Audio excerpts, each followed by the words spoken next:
balasıdır.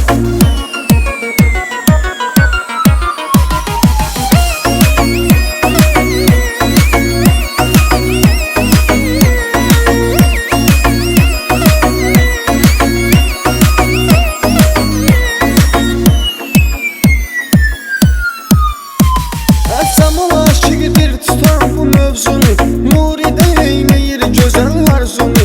Qaqaşımız haqqında yazmışam bunu.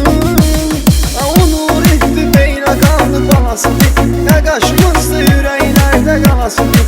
O Nuridir beynaqanlı balasıdır, qaqaşımızdır ürəklərdə qalasıdır.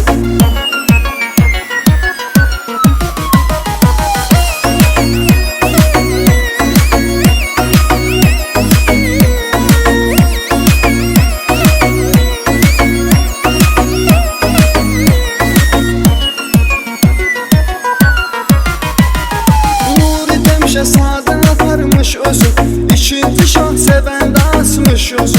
Atası onun iki etmir bir sözü. O Nuridir beynaqanlı balasıdır, qaqaşımızdır ürəklərdə qalasıdır. O Nuridir beynaqanlı balasıdır, qaqaşımızdır ürəklərdə qalasıdır.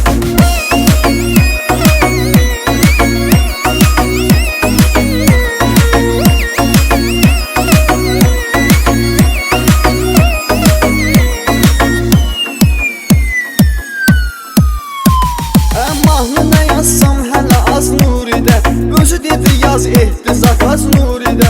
Dedi Camal bu mövzuda